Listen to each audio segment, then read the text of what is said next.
성도 여러분, 안녕하세요. 하나님께서 우리 모두에게 평강 주시기를 원합니다. 그래서 오늘 하루 찬송이 흘러넘치는 그런 날이 되었으면 좋겠습니다. 그러면 사도신경으로 우리의 신앙을 고백하며 6월 19일 아침 예배를 드리겠습니다. 나는 전능하신 아버지 하나님 천지의 창조주를 믿습니다. 나는 그의 유일하신 아들 우리 주 예수 그리스도를 믿습니다. 그는 성령으로 잉태되어 동정녀 마리아에게서 나시고 본디오 빌라도에게 고난을 받아 십자가에 못 박혀 죽으시고 장사된 지 사흘 만에 죽은 자 가운데서 다시 살아나셨으며 하늘에 오르시어 전능하신 아버지 하나님 우편에 앉아 계시다가 거기로부터 살아있는 자와 죽은 자를 심판하러 오십니다. 나는 성령을 믿으며 거룩한 공교회와 성도의 교제와 죄를 용서받는 것과 몸의 부활과 영생을 믿습니다. 아멘. 찬송가 382장, 옛날 찬송가 432장, 너 근심 걱정 말아라. 우리 1절 부르고 같이 기도하겠습니다.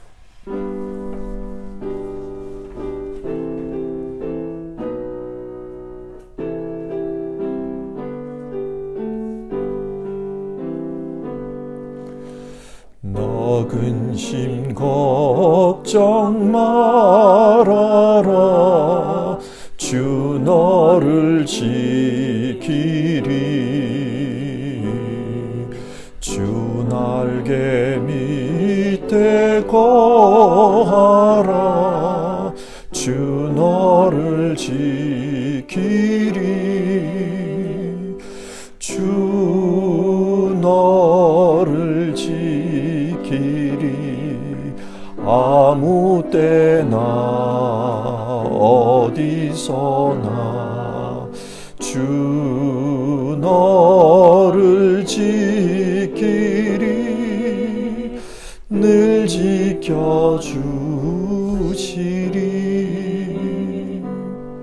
같이 기도하겠습니다.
하나님, 늘 우리의 기도에 귀 기울여 주시고 우리에게 응답하여 주시는 것 감사를 드립니다. 우리의 삶 속에는 하루하루를 지나면서 생각하게 되는 그런 염려들이 있습니다. 그러나 근심하지 말라, 걱정하지 말라, 우리에게 그 말씀하셨던 것 우리 기억합니다. 그리고 하나님을 신뢰하는 가운데 하나님 앞에 기도하며 그렇게 나아갑니다. 하나님, 우리의 심령 속에 하나님을 신뢰하는 믿음 가지고 나아갈 때 우리의 마음이 하나님 주시는 평강으로 넘쳐날 수 있도록 도와주시옵소서. 혹시 우리 성도님들 중에 근심과 걱정 또 염려를 가지고 주님 앞에 예배하는 이들이 있거든. 주여, 예배하는 그 순간, 주님 앞에 기도하는 그 순간 하나님이 주시는 평강으로 채워주시옵소서. 오늘 예배가 하나님의 은혜를 경험하는 그런 예배 되도록 도와주시옵소서. 예수님의 이름으로 기도드립니다. 아멘. 오늘 우리에게 주신 하나님의 말씀은 구약성경 역대하 14장 말씀입니다. 14장의 말씀을 오늘 전체적으로 살펴볼 텐데요. 이 시간에는 14장 1절에서 8절까지의 말씀만 읽겠습니다. 14장 1절에서 8절입니다. 아비야가 그의 조상들과 함께 누우매 다윗 성에 장사되고 그의 아들 아사가 대신하여 왕이 되니 그의 시대에 그의 땅이 10년 동안 평안하니라. 아사가 그의 하나님 여호와 보시기에 선과 정의를 행하여 이방 제단과 산당을 없애고 주상을 깨뜨리며 아세라 상을 찍고 유다 사람에게 명하여 그 조상들의 하나님 여호와를 찾게 하며 그의 율법과 명령을 행하게 하고 또 유다 모든 성읍에서 산당과 태양상을 없애매 나라가 그 앞에서 평안을 누리니라. 여호와께서 아사에게 평안을 주셨으므로 그 땅이 평안하여 여러 해 싸움이 없은지라. 그가 견고한 성읍들을 유다에 건축하니라. 아사가 일찍이 유다 사람에게 이르되 우리가 우리 하나님 여호와를 찾았으므로 이 땅이 아직 우리 앞에 있나니 우리가 이 성읍들을 건축하고 그 주위에 성곽과 망대와 문과 빗장을 만들자. 우리가 주를 찾았으므로 주께서 우리 사방에 평안을 주셨느니라 하고 이에 그들이 성읍을 형통하게 건축하였더라. 아사의 군대는 유다 중에서 큰 방패와 창을 잡는 자가 30만 명이요 베냐민 중에서 작은 방패를 잡으며 활을 당기는 자가 28만 명이라. 그들은 다 큰 용사였더라. 아멘.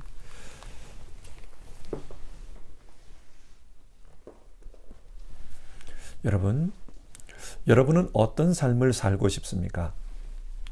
만약 사람이 자기 뜻대로 삶을 살 수 있다면 평강의 삶을 원치 않을까 그런 생각이 듭니다. 예를 들어 사람들은 다윗을 좋아합니다. 다윗처럼 하나님께 쓰임받는 사람, 하나님이 높여주는 사람, 그런 사람이 되고 싶어 합니다. 그리고 다윗이 받은 그런 축복을 자신도 받고 싶어 합니다.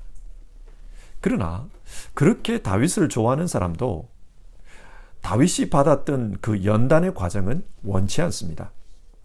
사울에게 쫓기고 광야의 시간을 거쳐야 하는 그런 고난은 원치를 않습니다.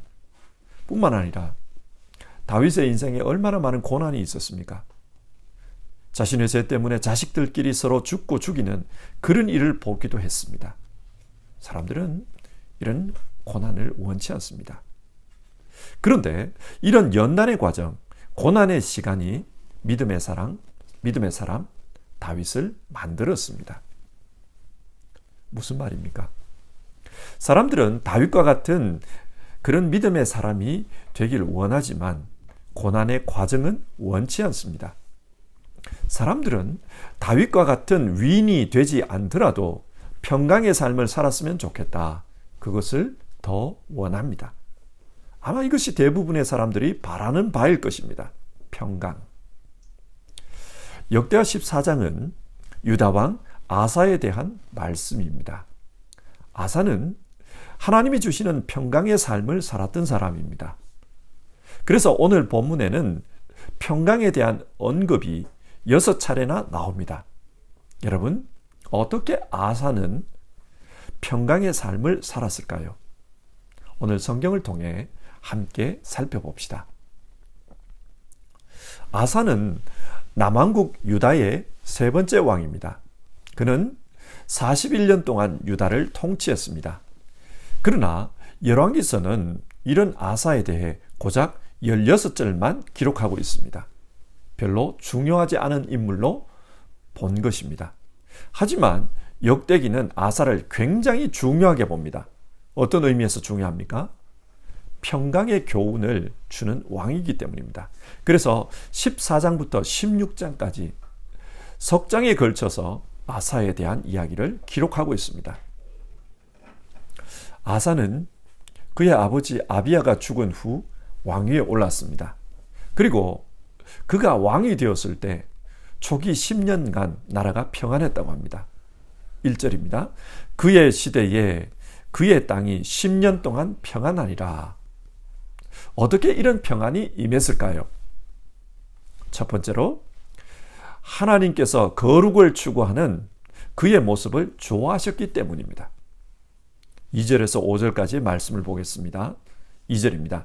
아사가 그의 아버지 그의 하나님 여호와 보시기에 선과 정의를 행하여, 여기서 선이란 하나님의 말씀대로 살아가는 것, 율법이 가르치는 대로 바른 삶을 사는 것, 그것을 가리킵니다. 그러니까 아사 왕은 하나님의 말씀에 충실한 삶을 살았습니다. 그리고 2절이 말하는 정의는 히브리어로 야사르인데 바른, 정직한 그런 뜻입니다. 그러니까 아사 왕은 어느 한쪽으로 치우치지 않고 좌로도 우로도 치우치지 않고 하나님 말씀대로 공정하게 나라를 다스렸다는 뜻입니다. 하나님은 이런 아사의 모습을 좋아하셨습니다. 아사는 자신의 삶을 통해 하나님의 뜻대로 살려고 노력하는 그런 사람이었습니다. 뿐만 아니라 아사는 하나님 중심의 신앙을 확립하는 데 있어서 열심히 있었던 사람입니다. 그래서 그 당시 유다의 만연에 있었던 우상들을 제거합니다. 3절인데요. 이방 제단과 산당을 없애고 주상을 깨뜨리며 아세라 상을 찍고, 여기서 주상이란 돌로 만든 기둥을 가리키는데 이방의 우상을 의미합니다. 또 5절을 보면 유다 모든 성읍에서 산당과 태양상을 없애매. 산당은 아주 오래된 종교 유적지입니다. 예를 들어 한국에도 여기는 산세가 좋고 풍수지리적으로 명당이다, 그런 곳이 있지 않습니까? 그래서 그런 곳에 사람들이 암자를 짓고 돌을 닦는 것을 봅니다. 아니면 어떤 곳에는 신비한 일이 일어났다, 그래서 그런 곳에다가 사당을 짓고 거기서 복을 비는 사람들이 있습니다. 그처럼 유다에도 이곳은 아브라함이 제사했던 곳이다, 이곳은 야곱이 기도하다 복을 받은 곳이다, 그런 곳이 있었습니다. 그래서 사람들이 그런 장소에다 산당을 짓고 복을 빌었습니다. 근데 문제는 그곳에서 복을 빌면서 미신적으로 하나님을 예배했다는 사실입니다. 미신의 요소가 너무 많이 들어왔어요. 가나안의 민간신앙과 하나님을 믿는 신앙이 혼합이 돼가지고 이상한 모습이 되어버렸습니다.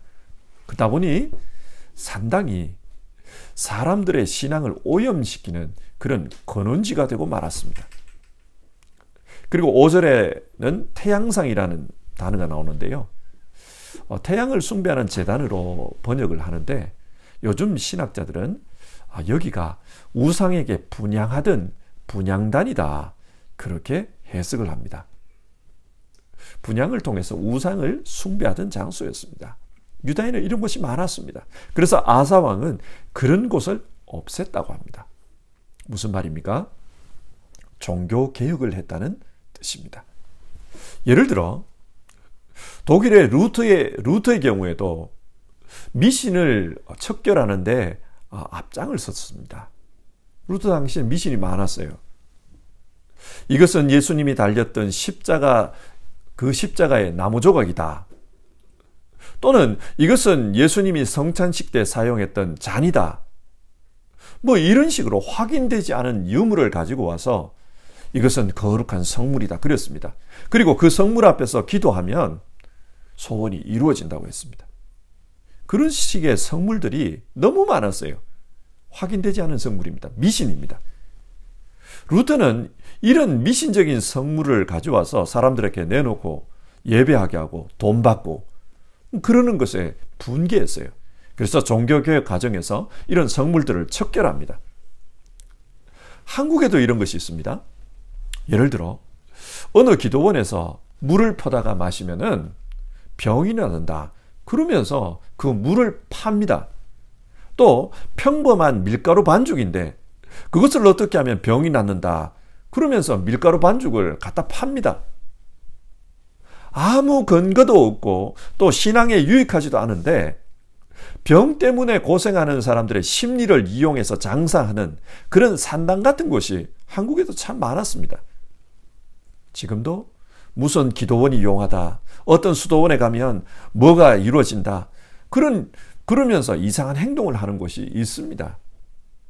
아사는 이런 잘못된 신앙을 척결한 것입니다.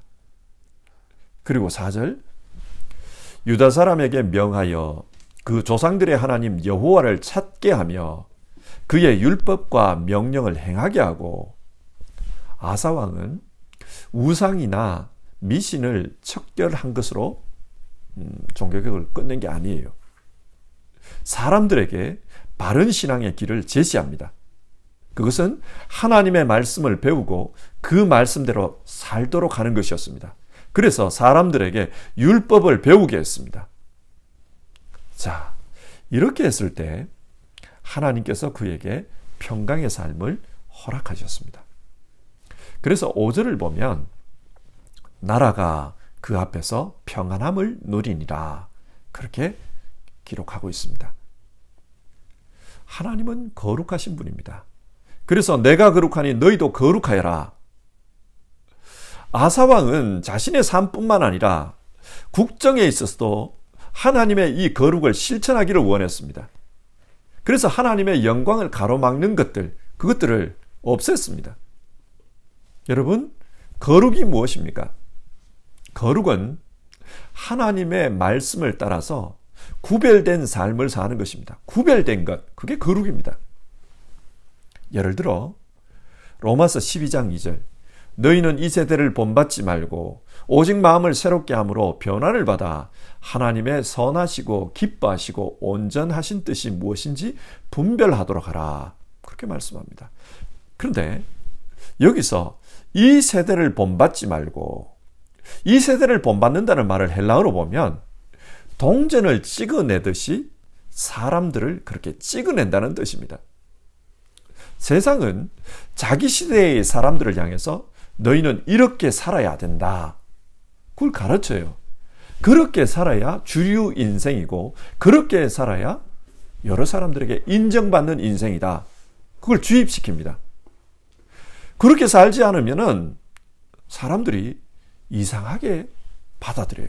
저 사람 이상하다 그럽니다. 자, 이런 상황에서 거룩이 무엇인가? 거룩은 세상이 이렇게 살아야 된다 말하는 것이 비록 유행이고 비록 주류라 할지라도 그것이 하나님 말씀에 맞지 않으면 그렇게 살지 않는 것, 그게 거룩입니다. 아사 왕 당시 주변의 여러 나라 사람들이 당연하다고 생각했던 신앙, 당연하다고 받아들였던 미신, 그런 것을 아사는 거부합니다. 왜 거부합니까? 하나님의 말씀 때문입니다. 하나님의 말씀이 가르치는 것과 달라서 그렇습니다. 또 왕가에는 이렇게 행동하는 것이 왕으로서 유능한 것이다, 그런 가르침들이 있었어요. 당시 이스라엘 주변의 많은 나라들이 왕을 신의 아들, 즉 자신이 신인 것으로 이해했습니다. 그래서 그 왕을 신성화하고 왕의 권력을 절대화하는 그런 관습이 있었습니다. 그러나 아사는 그런 관습을 따르지 않고 선과 정의로 행했습니다. 하나님 말씀을 가지고 선과 정의로 행했습니다. 그리고 아사는 사람들에게도 하나님의 말씀을 가르칩니다. 그리고 그 말씀으로 세상에 유행하는 그런 신앙, 그런 미신, 그런 관습을 한번 판단해 보라는 것입니다. 무엇이 옳은가 한번 판단해 보라. 아사의 종교개혁은 유대 땅에서 무너져버린 그 거룩을 다시 일으켜 세우는 것이었습니다. 그래서 세상 사람들처럼 살지 말고 하나님의 말씀이 가르치는 대로 하나님 백성으로 살아라, 그것을 다시 확립하고자 했습니다. 이렇게 했을 때 하나님께서 아사에게 평강을 주셨습니다. 예수님께서도 제자들에게 평안을 너희에게 주노라, 그렇게 말씀하셨어요. 그 예수님의 평안은 예수님을 믿고 예수님의 길을 따라갈 때 얻을 수 있었습니다. 예수님을 믿고 예수님을 따르는 것, 이것이 거룩입니다. 우리가 부르는 찬송가처럼 주와 같이 길 가는 것 즐거운 일 아닌가, 우리 주님 걸어가신 발자취를 밟겠네. 이게 거룩입니다. 하나님은 거룩하게 살고자 하는 그 아사 왕에게 평강을 주셨습니다. 두 번째로, 하나님은 하나님의 도우심을 바라보며 사는 사람에게 평강을 주십니다. 아사 왕은 나라가 평안해지자 혹시 어려운 일이 발생할 때를 대비해서 준비를 합니다. 그래서 나라의 여러 곳에 견고한 성읍을 세웠습니다. 군사적 요충지마다 이런 성읍들을 세웠습니다. 그리고 군대를 양성합니다. 8절을 보면 유다의 군인 수가 58만 명이었다. 그렇게 말합니다. 13장을 보면 그의 아버지 아비야 때 군인 수가 40만 명이었다고 합니다. 그러니까 자기 아버지 때보다 18만 명이나 군인이 늘어났습니다. 약 3분의 1이 늘어난 거예요. 무슨 말입니까? 아사왕은 하나님이 주신 그 평안의 때에 국방력을 강화한 것입니다. 미리 준비를 한 거죠. 자, 그런데 9절을 한번 보십시오. 9절을 보면 구스 사람 세라가 100만 군대를 이끌고 쳐들어왔다. 그렇게 말합니다. 성경에서 구스는 두 곳입니다. 하나는 아프리카의 에티오피아를 구스라고 하고요. 다른 하나는 미디안 땅에 사는 아랍인들 중에 구스족이 있어요. 오늘 성경에 나오는 구스족이 어느 민족을 가리키는지는 불명확합니다. 그러나 정황상 봤을 때 이집트 파라오의 통치를 받는 어느 부족이면 틀림없습니다. 파라오가 이 전쟁을 사주한 것으로 보입니다. 당시 100만의 군사란 이성적으로 볼 때는 너무 많은 숫자예요. 왜냐? 전쟁에 일어난 곳이 마레사의 스바다 골짜기라고 하는데, 이 마레사는 헤브론과 그 옛날 블레셋의 영토였던 아스글론의 중간 지점에 있는 성읍입니다. 이 성읍은 그렇게 크지가 않아요. 그래서 100만 명이 주둔할 수 있는 그런 땅이 아닙니다. 그래서 신학자들은 뭔가 좀 과장이 있다, 그렇게 봅니다. 자, 그러면 이 과장을 통해서 나타내고자 하는 것이 무엇입니까? 그것은 도무지 아사왕의 힘으로는 감당할 수 없는 그런 적들이 쳐들어왔다는 뜻입니다. 앞에서 아사왕의 군인수가 58만 명이라 했는데 100만 명이면 거의 2배 가까운 수의 군대가 쳐들어온 것입니다. 아사의 힘으로서는 도저히 이길 수가 없어요. 자, 이때 아사는 어떻게 대응합니까? 11절, 하나님께 부르짖어 기도합니다. 주님께서 돕고자 하실 때에는 숫자가 많고 적음이나 힘이 세고 약함을 문제 삼지 않으십니다. 우리가 주님을 의지하고 주님의 이름으로 이 무리를 물리치러 왔으니 주 우리의 하나님, 우리를 도와주십시오. 인간이 주님을 이기지 못하도록 해주십시오. 아사왕은 하나님 앞에 간절하게 부르짖었습니다. 하나님은 부르짖는 자의 기도에 응답하십니다. 출애굽기 2장에서 이스라엘 백성들이 하나님께 부르짖습니다. 이집트 왕 파라오의 고역이 너무 힘들어서 하나님 앞에 살려달라고 부르짖습니다. 그러자 하나님께서는 출애굽기 3장에서 모세에게 나타나 이렇게 말씀합니다. 나는 이집트에 있는 나의 백성이 고통받는 것을 똑똑히 보았고 또 억압 때문에 부르짖는 소리를 들었다. 그래서 너를 보내어 내 백성 이스라엘 자손을 이끌어내려고 한다. 하나님께서는 부르짖는 그 소리에 응답하셨습니다. 오늘 본문도 마찬가지입니다. 하나님을 믿고 하나님의 뜻대로 살려고 하는 아사가 어려움을 만났습니다. 그 어려움이 너무 힘든 어려움이기 때문에 하나님께 부르짖었습니다. 하나님, 저 군대가 하나님을 이기지 못하도록 도와주십시오. 하나님이 승리한다는 것을 볼 수 있도록 도와주십시오.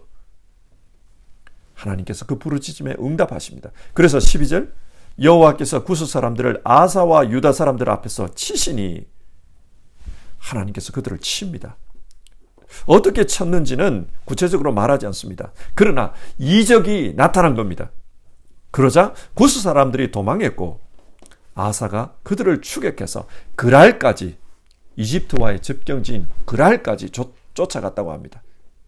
그리고 그 구스 사람들 중에 살아남은 자가 없었다. 성경 그렇게 말씀합니다. 자, 이런 일이 있고 나서 유다에는 다시 평강이 찾아왔습니다. 성경이 무엇을 말합니까? 어려움이 없는 인생은 없습니다. 언제나 어려움은 나타나기 마련입니다. 평안하다가도 어려움이 있고, 어려움이 있다가 또 평안이 있고, 평안하다가 또 어려움이 있고, 이게 인생입니다. 그러나 그 어려움을 만났을 때 하나님께 부르짖으면 하나님께서 주시는 평강이 있다. 성경 그것을 교훈합니다. 빌립보서 4장의 말씀입니다. 아무것도 염려하지 말고 모든 일을 오직 기도와 간구로 하고 여러분이 바라는 것을 감사하는 마음으로 하나님께 아뢰십시오. 그리하면 사람의 헤아림을 뛰어넘는 하나님의 평화가 여러분의 마음과 생각을 그리스도 예수 안에서 지켜줄 것입니다. 어려움이 생겼을 때 염려하지 말고 기도하라고 말씀합니다. 기도는 염려를 이기는 해법입니다. 그러면 하나님께서 우리의 예상을 뛰어넘는 그런 방법으로 우리에게 역사해 주실 것이다 약속하셨습니다. 그래서 마침내 우리의 마음속에 하나님의 평강이 임할 것이라고 말씀합니다. 자, 오늘 말씀을 한번 정리해 봅시다. 우리 모두는 평강의 삶을 원합니다. 그런데 어떻게 살면 평강의 삶이 이루어집니까? 오늘 성경은 아사처럼 거룩한 삶을 추구하라고 합니다. 거룩한 삶을 살 때 하나님께서 그 삶에 평강을 주신다. 그리고 어려움을 만났을 때 하나님께 부르짖으라고 합니다. 그러면 하나님께서 그 삶에 평강을 주시겠다. 성경을 통해 우리에게도 약속하십니다. 성도 여러분, 거룩하게 살기를 소망합시다. 그리고 문제를 만났을 때 그 문제보다 훨씬 크신 하나님을 의지하고 기도하며 삽시다. 그것이 오늘 성경을 통해 우리에게 주시는 하나님의 권면의 말씀입니다. 함께 찬송하고 기도하겠습니다. 찬송가 370장, 통합 찬송가는 455장입니다. 주 안에 있는 나에게. 우리 1절 부르고요. 같이 기도합시다.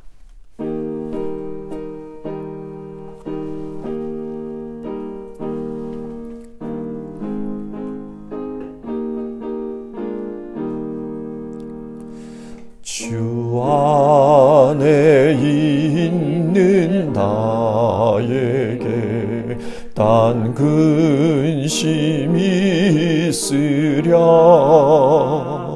십자가 밑에 나가 내 짐을 풀었네. 주님을 찬송하면서 할렐루야 할렐루야. 내 앞길 멀고 험해도 나 주님만 따라가리. 자, 우리 오늘 읽은 성경 말씀을 생각하면서 함께 기도해 봅시다. 오늘 성경은 평강의 삶을 살았던 아사 왕에 대해서 말씀합니다. 아사 왕은 어떻게 평강의 삶을 살았습니까? 그는 하나님의 사람으로 거룩하게 살고자 하는 열망이 있었습니다. 거룩하게 살고자 할 때 하나님께서 그에게 평강을 주셨습니다. 여러분, 이 시간 우리 또 기도해 봅시다. 하나님, 나도 하나님의 뜻대로 거룩하게 살기를 원합니다. 우리 그렇게 기도해 봅시다. 여러분, 지금 우리가 바라는 소망이 무엇입니까? 엉뚱한 것을 바라면서 하나님께 평강을 구해서는 안 됩니다. 우리의 소망의 문제를 생각하면서 주님 앞에서 기도해 봅시다. 주님, 주님의 뜻대로 거룩하게 사는 것, 그게 내 소원입니다. 또 우리 삶 속에는 문제가 늘 있습니다. 그 문제를 만났을 때 기도할 수 있는 신앙, 그 신앙을 달라고 우리 기도합시다. 그래서 하나님 앞에서 평강의 삶을 사는 우리 모두가 되기를 이 아침에 함께 기도해 봅시다. 같이 기도하겠습니다.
하나님, 오늘 아사왕의 이야기를 통해서 어떻게 살면 하나님이 주시는 평강을 경험하며 살 수 있을까? 우리가 그것을 말씀으로 나누었습니다. 아사왕은 하나님 앞에서 거룩하게 사는 것을 소망했습니다. 거룩을 소망하며 살 때 하나님께서 평강을 주셨다. 또 어려움을 만났을 때 하나님을 신뢰하며 하나님께 부르짖었을 때 평강의 삶을 살 수 있었다. 우리 그렇게 말씀 나눴습니다. 우리 모두도 정말 하나님 앞에서 거룩한 삶을 소망하며 살기를 기도합니다. 그리고 문제 앞에서 기도할 수 있는 신앙인이 되기를 기도합니다. 그래서 하나님께서 허락하시는 그 평강을 우리 성도님들도 누리며 살 수 있도록 도와주시옵소서. 하나님, 우리 성도님들 중에는 건강의 어려움, 경제적인 어려움, 가정의 문제, 진로의 문제, 여러 가지 염려와 불안의 문제들, 그리고 심적인 문제들, 그런 많은 어려움들이 있습니다. 주님, 그 어려움 속에서 어떻게 하면 내 인생에 평강이 있을까? 하나님 주시는 평강을 누리며 살까? 오늘 만약 그 문제를 가지고 하나님 앞에 기도하거든 주님 역사해 주시옵소서. 정말 그 삶 속에 하나님이 주시는 평강이 임하게 도와주시옵소서. 하나님, 코로나 시대에 건강에 염려가 있는 분들, 또 코로나 시대에 경제적으로 어려움 당한 분들, 여러 가지 가정적으로 힘든 분들 주님 기억해 주시옵소서. 그리고 붙잡아 주시고 정말로 하나님께서 주시는 평강을 누릴 수 있도록 도와주시옵소서. 하나님, 오늘 아침에 우리의 소망의 문제를 살펴보기를 원합니다. 우리가 바라는 소망이 세상적인 것이 아니라 하나님 앞에서 거룩하게 살아가는 것, 그리고 하나님 앞에서 기도하는 신앙인으로 살아가는 것, 그것이 될 수 있었으면 좋겠습니다. 오늘 아침에 함께 기도하며 예배하며 하루의 삶을 시작하는 모든 성도님들 삶 가운데 주께서 주시는 그 평강의 복을 누릴 수 있게 도와주시옵소서. 예수님의 이름으로 기도드립니다. 아멘. 하늘에 계신 우리 아버지, 아버지의 이름을 거룩하게 하시며 아버지의 나라가 오게 하시며 아버지의 뜻이 하늘에서와 같이 땅에서도 이루어지게 하소서. 오늘 우리에게 일용할 양식을 주시고 우리가 우리에게 잘못한 사람을 용서하여 준 것 같이 우리 죄를 용서하여 주시고 우리를 시험에 빠지지 않게 하시고 악에서 구하소서.